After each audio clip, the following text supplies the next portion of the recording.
Corey Sandhagen is taking on rising star Song Yudong at UFC Vegas 60 this weekend, and I have the betting tips, technical breakdown, and prediction for you. Hey guys, welcome back to Ascendant MMA. We're back into the Apex Arena after a really nice UFC pay-per-view card, getting topped off with Ferguson and Diaz, which was an interesting fight. We're going to get into that recap later, so we'll go through all our bets in our betting slip there. But for this one, UFC Vegas 60, we're going to be breaking down a few fights that catch our eye from a technical angle. Some a little bit lower down, but obviously the main event and some other ones. So stay tuned for that. And yeah, without further ado, let's get into the first fight.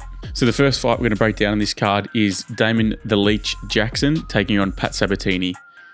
So this is an awesome grappling match. It's an awesome featherweight scrap between Pat Sabatini, who's riding 4-0 run in the UFC so far, and he kind of looks to be one of the dark horses of the division, versus Damon Jackson, who's on his second stint in the UFC, which he's done a lot better than his first time.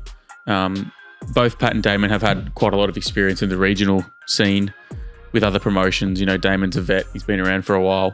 Fought in LFA, PFL, Bellator, LFC, and Pat, coming from CFFC and CES mainly. Two fighters who are just known for their ground game.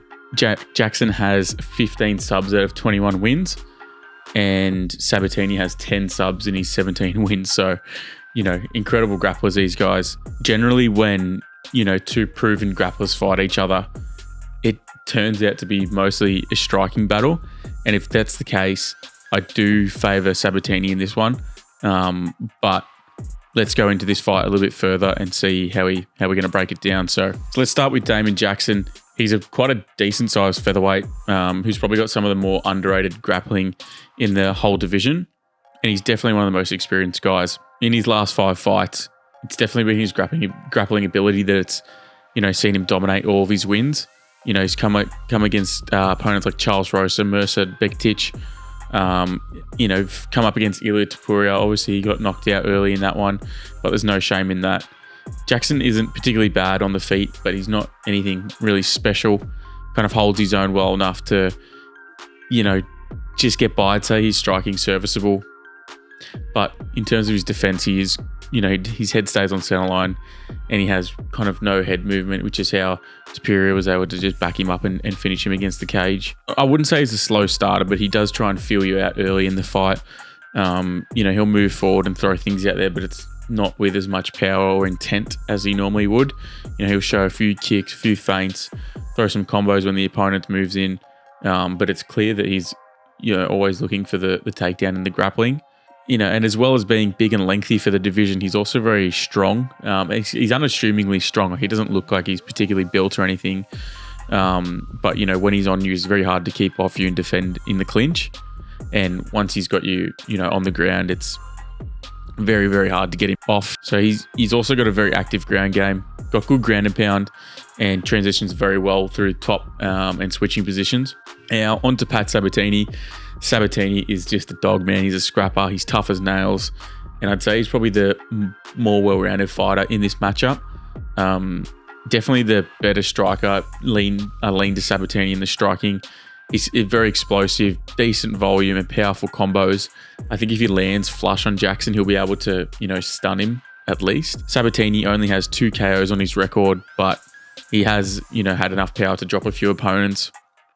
And I think he'll hold the advantage here against Jackson, who's shown not to be chinny, but he's been finished a few times. He has a very, very good cardio tank.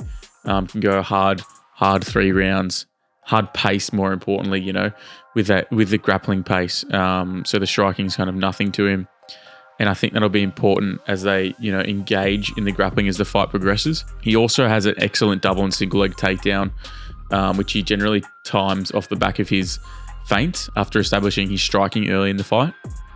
And like Jackson, Pat is very strong, and once he's on top, he's got a very active and suffocating ground game. And you see that all the time from these Renzo Gracie Philly guys. They're on an absolute roll at the moment. I think they're 14 fights undefeated or something in the UFC, and I don't think Sabatini wants to be the one to ruin that. But I don't know what they're feeding these guys at Renzo Gracie Philly. I said it in the breakdown with Jeremiah Wells.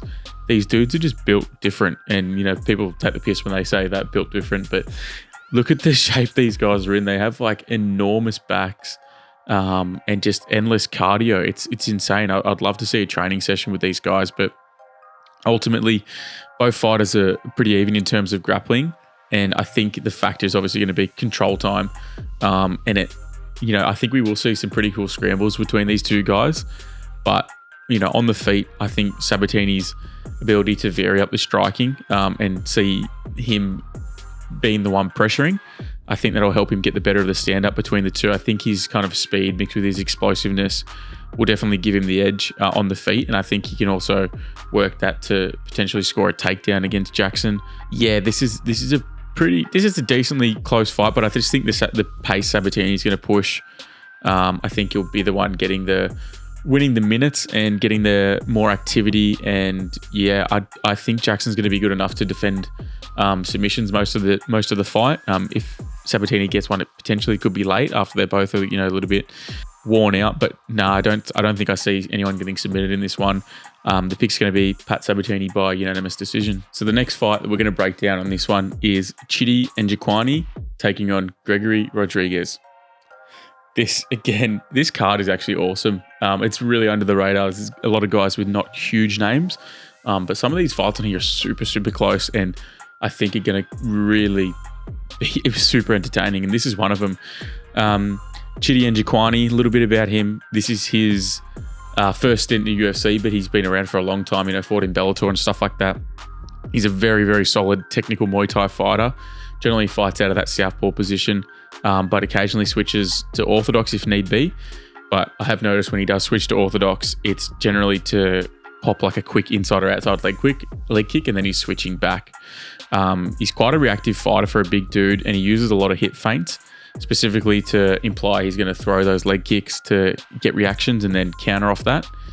Got very, very good power in all his strikes. Kind of looks like a physical specimen, but his technicality on the feet kind of only increases his power. He actually looks decently adept to me on the ground, but it's clear that his striking is his gold mine. He does leave openings in scrambles that a high-level guy could take advantage of, which we could see here. One thing I do like about him, he has sharp, heavy elbows, whether it's in the clinch or whether he's holding three-quarter mount on the ground and raining down blows. He's very, very damaging with these strikes. He looks like he has worked a lot on his overall game since the Bellator days. He's far more well-rounded now, really worked on his wrestling. It looks like he does kind of still have a little issue with defending trips on the cage, but you have to have some pretty serious strength. And when you do get him down, he actually has a pretty good get-up game. So he's I think his best ability is his straight shots. His quick, sharp jab, his 1-2 combo down the pipe. And he also has a really nice teep out of southpaw, which I really like. And on to RoboCop, he's also just a very well-rounded fighter, very physically imposing and strong. And on the feet, he presents kind of a more stationary, mainly boxing style, where he's very heavy set on that lead leg and likes to kind of explode with shots into combos. As I said, very heavy on that lead leg and can be vulnerable to leg kicks, which I expect to play a pretty decent part in this. Has a pretty solid jab, uses it very well and mixes it nicely between high and low. He's, again, extremely adept on the ground. He's excellent at scrambling between position, and, he employs his big, strong stature to assist with the pressure he puts on his opponent on the ground. He's very good at riding position to position, and he uses his ground and pound very well to make his opponent constantly move on bottom. He excels when he's dictating the fight. He pressures the opponent backwards, moves forward using boxing combos, leading with the jab generally, and will finish with looping power hooks to the head and body. He's very durable, shown to have a very good chin. I think his blocks and parries are actually pretty decent. But his head movement can leave a little to be desired after that first round specifically. He slows down a bit and he can be hittable and stay on center line. Also, he gets rocked in a lot of his fights, but seems to have very good recovery time, which is interesting. Petrosian, who he fought recently, is also a quick kickboxer who fights out of southpaw, and he had a ton of success landing the body kick to RoboCop. And I expect Chidi to have done his research and have seen this. So how does this fight play out? I do want to quickly look at a few stats here. And before we do this, I think it's important to note that Chidi has a lot less fights in the UFC, so this might be skewed. But Let's have a look at this. So significant strikes landed per minute. Chitty lands 3.76 to RoboCop 6, but Chitty has a striking accuracy of 73% to 59% for RoboCop. Chitty also absorbs 1.45, whereas RoboCop absorbs 5.73. And they both have pretty decent defenses. So that's an interesting one to me. And just in general, this is a really close fight to me. I'm extremely interested to see if Chitty gets extended here, how he looks against the pressure boxer in RoboCop. In terms of the striking, I definitely give the edge to Chitty. I think his technicality and his accuracy on the feet is going to give Greg some issues. Pair that, with his 5-inch reach advantage. And if this is a striking battle, I do expect Chitty to come out victorious. In the grappling, RoboCop definitely gets the edge in scramble ability, and I think his strength and pressure on the mat will make it quite hard for Chitty to deal with, especially, if he gets gassed and a bit tired. Early on, I do expect Chitty's defense against the cage to hold up, and his ability to just keep getting up after getting taken down will help. I also think the clinch will likely benefit his game with, knees and elbows. This is definitely a step up in competition for Chitty, and RoboCop is super tough and durable. And yeah, I think we see Chitty use a lot of teeps to the body and body kicks to try and slow Greg down, slow that pace and reduce the pressure that he's going to employ. And this is a really tough fight to pick, given that I think the takedowns will be hard to land early. I'm going to side with Chitty. I do think it'll be hard to put RoboCop fully away, especially if he's just attacking the head. But I do think we see a lot of body and leg attacks to wear RoboCop, and I think he'll have more success in the later rounds. But the pick's going to be Chitty and Jaquani via unanimous decision. So the next fight we're going to break down is Corey Sandhagen, who's taking on Song Yadong. I want to get straight into this one. It's a sick fight. Corey Sandhagen, very comfortable out of both stances. He's very, very good at any range the fight takes place in, whether, he's moving backwards or he's the one dictating the pressure moving forward. Very fidgety and reactive on the feet. He's always feinting shots, moving laterally or attacking. Because of his style being very, fidgety and reactive, and he's constantly moving, he isn't particularly great at checking leg kicks. He has excellent body rips when he's in close, and when he tries to close the distance, he'll often, grab that lead hand if they're in opposite stances, try and distract, pull the opponent off balance before moving in. And when he moves forward, he does like to change stances mid-combo, which, allows him to trade his power hands, strike more fluidly while keeping the range where he wants it. His best attributes, definitely his movement, distance management. He uses very skilled footwork mixed with angles to continually circle away, then lunge in to catch you off guard. Just very good at dictating where the fight takes place. He kind of reminds me of Dominic Cruz-ish with his footwork, but more defensively aware. He actually shoots takedown attempts every now and then. Saw it in the TJ and the Yarn fight. And I kind of like that he's willing to just do it to make his opponent think. I also love his pull counters. He'll lunge in with a straight shot, whether it's a jab or a cross. He'll dip back out of range as his opponent counters, and then he'll launch back off that into range with another straight shot, which generally has more power behind it. He's actually pretty dangerous on the ground too. Technically he's not superb on the ground, but he is pretty tricky. He just constantly works off his back, whether it's elbows and punches, to make his opponent move and shift, kind of like a Tony Ferguson style actually. Then he'll use his long frame to throw up different submissions. He actually can be privy to jumping bad subs in order to threaten, submission over position, which I don't like, and it does worry me at times.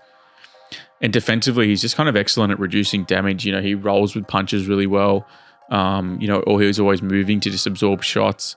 He definitely can be hit, as he does fight with low hands, but his angles and footwork and movement definitely assists his style. All around, he's just a really tricky striker whose length is, a massive asset to him. He's great at setting traps and countering. I wish he had more power, but obviously he can't have it all. I also think it's a bit important to mention his mindset and ability to learn from his losses. He's only getting better with each outing, and he's getting into his prime now, so I really do expect to keep seeing improvements. On to Song Yadong. I just want to mention how insane this guy is. He's 24 years old. He's been in the UFC for 5 years already. That's just insane. That's crazy. He's so young and he's always developing. His style is that he's a pressure boxer. He's very, very explosive with his movements. When he moves forward, he'll explode into combos. In terms of his boxing, technically, he's very good. Uses a lot of feints with his hands and level changes. always with the end goal of, throwing 3 to 4 punch combos, finish with very, very powerful looping shots designed to back you up against the cage and to put you down. He has very strong kicks. He doesn't throw a heap of them, but when they're thrown, they do have a lot of power behind him. Defensively, he's very sound, has a high boxing guard, uses his movement to come in and out of range. Can be a little bit wild in the pocket, but I think the power that he throws with kind of makes his opponents really hesitant to engage here, which makes a lot of sense. He's notoriously durable. These Chinese fighters are they're built different with their chins. It's really insane. There are two areas where he seems far more comfortable to me. The first is when he's moving forward, and given this is, his whole game's based around pressure, this makes a lot of sense. And the other is fighting orthodoxes. He looks far more comfortable to me when he can land those straight shots easier. He doesn't have to worry about foot placement battle. I am concerned about his effort over a hard 5 rounds, especially if he does try to wrestle. He looks like he has that physique that's kind of built for a hard 3 rounds, and then the lactic acid and muscle starts to kind of drain on you. So I'm interested to see how he does over 25. And in terms of his wrestling, he fights out of Team Alpha Male, which means his wrestling is going to be on point. He hasn't shown a huge want to use offensive wrestling, likely because of his gas tank and the fact that his boxing is so good. He does have very good defensive wrestling though, very strong sprawls. He's awesome at getting his hips back. And his style is so built on pressure and moving forward, which means his ability to check kicks is really, really low. I think we definitely will see Corey uses his leg kicks here to reduce the forward pressure. So how does this play out? I think we see Song come out hard and fast with his pressure and his forward movement. We'll try to get Corey moving backwards, try to explode in. I do think Corey will read these, use his footwork in and out and angles to defend these initial engagements. I think Corey will use a lot of kicks here, similar to how Garn did against Tuivasa. I think his rear leg's going to be the money maker, whether it's the inside leg kick, given it will be southpaw versus orthodox, or the teep to the body up the middle, or the front kick, the teep up the middle to drain the gas tank. If he's throwing that up kick, it's going to worry Song to shoot takedowns, and it's also going to push him backwards. I think the length of Sandhagen's really going to annoy Song, cause him to be swinging really, really wild. And, when you're overextending like that, it does drain you even more. And I think the volume of Sandhagen's really going to shine here. Song definitely has the more power. But like I said, if you're overextending so much and against the guy who, like Corey, who's very hard to hit, he's very durable, you're going to gas quicker. I think once this fight hits round 3, it's all Sandhagen. And I actually think you'll have the ability to potentially find a finish as the fight goes on. I think we start seeing some sloppy wrestling shots come out of Song. And which is weird, I'm actually envisioning a submission out of Corey, out of some sort of scramble on the ground. I like Song, and I just think he's just too young at this point. I think this fight against a guy like Corey is just slightly too early for him, but I think he'll learn a lot from this fight. Everything on my angle points to the side of Sandhagen, even though I do think this will be fairly close and competitive.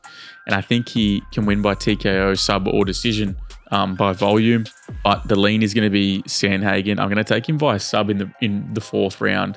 But we'll see how it plays out. I'm kind of gassed for this fight. That wraps up the breakdown for UFC Vegas 60 this weekend. Quick recap on last week. Betting card will be on the screen here. Plus 3.5 units, which was nice.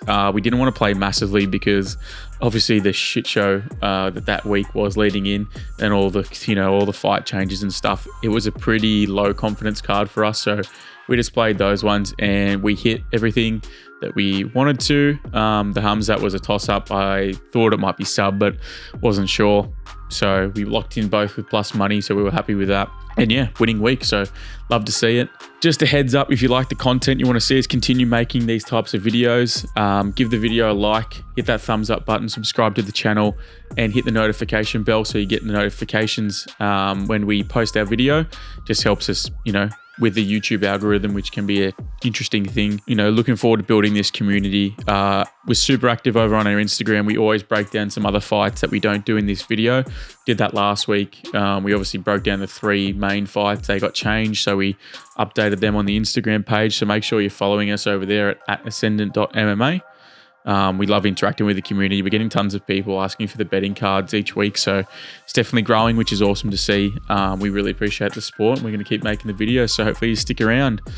That's about it from our end. Really looking forward to this card, which is surprising because it's pretty low in name value, but there's a lot of sick matchups, so I do think there'll be quite a decent amount of bets this weekend. So make sure you head over to the Instagram. We post them on Saturday morning. We're thinking of running like a email newsletter, so it goes straight to your mail. But yeah, wanted to get some feedback on that, so we'll do a post over on Instagram, see what you guys think. But yeah, that's all for this video. Hope Sunday/Saturday for you Americans is a good night, and yeah, looking forward to winning some money. So thanks for watching, guys, as always, and yeah, we'll see you in the next one.